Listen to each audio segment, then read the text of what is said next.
Ouais, bonjour, moi c'est Laura, alias Alair Cosplay. Je viens du coup de Revel. J'ai commencé donc le cosplay en 2015. Le cosplay, c'est le fait de incarner un personnage de fiction, donc du coup de porter un costume et de jouer le personnage. Donc moi j'ai commencé à faire ça en 2015 pour le loisir. Et en 2019, j'ai décidé de créer mon entreprise de création de costumes et d'accessoires. Donc à l'heure d'aujourd'hui, je suis professionnelle. Je crée des costumes pour des particuliers passionnés ou pour des professionnels comme la télévision avec l'émission Masked Singer où on peut voir mes créations. Et j'ai aussi travaillé pour des parcs d'attractions, des spectacles de magie, spectacles de danse, etc. Et à côté de moi, du coup, c'est ma maman, alias Mystikos. Elle est aujourd'hui donc dans un costume de roquette qu'elle a fait elle-même, hormis la tête et son accessoire qui est caché là derrière. Et du coup, on se trouve aujourd'hui à Nègrepelisse pour la Ferry Pop Festival. Et voilà, on est là pour montrer aux gens un petit peu l'envers du décor sur les costumes, les matériaux qu'on utilise, etc. Et prendre des photos avec eux. Alors tout dépend les costumes, mais en règle générale, je mets entre 50 et 110 heures. Voilà. Pour ma mère du coup qui fait ça en tant que loisir, elle met un peu plus de temps à faire certaines créations. Après je ne travaille pas tous les jours, voilà. Ça reste un loisir. Ça reste un loisir. C'est quand j'ai envie, mais après bon, je fais qu'un costume par an la plupart du temps, entre la recherche des bons matériaux, des bons tissus, pour celui-là de la fourrure, etc. Et après voilà, ça reste vraiment un loisir, donc je ne me mets pas la pression à dire il me faut le costume pour telle date. Alors que bon, pour Laura c'est différent dans le sens où c'est son métier, donc les clients, il y a quand même des dates à respecter, des délais. Donc je compte pas en fait le temps que je passe. Par exemple, moi là la tête, vu que c'est moi qui l'ai réalisée, j'ai mis 50 heures pour faire la tête, juste la tête. Du coup, j'ai commencé à faire tout ça parce que je suis quelqu'un qui est très manuel, qui aime bien bricoler, découvrir des matériaux, etc. Et en fait, moi à l'origine, j'ai fait mes études en tant que mécanicienne voiture. Ensuite, j'ai évolué dans l'aéronautique, je suis devenue technicienne aérostructure, donc très carrosserie. Et du coup voilà, métier très manuel, donc j'avais envie de faire, je faisais de la peinture, du dessin, tout plein de choses à côté.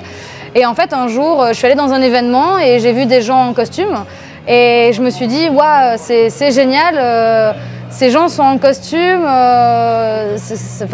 ils sont là, ils déambulent, ils discutent avec les gens, ils font de la scène et je me suis dit, pourquoi pas revenir l'année prochaine avec mon propre costume. Et en fait ça a commencé comme ça. Même si quand j'étais plus jeune, je me faisais déjà des costumes, mais c'était pas vraiment des costumes aboutis, c'était plus pour Halloween, des soirées, etc. Alors que là, c'était vraiment de se dire, je prends une image et je reproduis à l'identique le personnage que j'avais choisi. Et c'est comme ça que j'ai commencé. Après, c'est un peu comme pour tout, on en fait un, puis un deuxième, puis un troisième, et puis après j'ai commencé à faire des concours, j'ai représenté la coupe, l'Occitanie pour la Coupe de France de cosplay. Et en fait, plus j'en faisais, plus je me rendais compte que ce qui me plaisait, c'était vraiment la création, la recherche des matériaux, se repousser pour découvrir des choses, etc. Et c'est pour ça que ça m'a motivée pour créer mon entreprise et en faire mon métier. Et puis pour ma mère, je pense que c'est pareil. Oui. Ouais, voilà. Sauf que bon, moi, ça reste un loisir. Les matières que j'utilise, il y en a énormément. C'est aussi ce qui me plaît dans ce métier, c'est qu'en fait, il y a une palette monstrueuse de métiers différents. Il y a le tissu pour faire des tenues en tissu. Il y a le cuir, comme ce que je porte aujourd'hui. Après, on a tout ce qui est donc pour faire des armures, on peut utiliser de la mousse. On peut utiliser des thermoplastiques. Il y a la résine avec des tirages résine, des moules, etc. Donc résine transparente, résine polyuréthane, après il y a toutes les sortes de résines. Il y a de l'impression 3D que je fais beaucoup, j'ai 2 machines, 2 imprimantes, donc il y a toute la modélisation 3D à faire et la réalisation en 3D. Et puis après, il y a du latex, il y a tellement en fait de choses, moult choses. Voilà.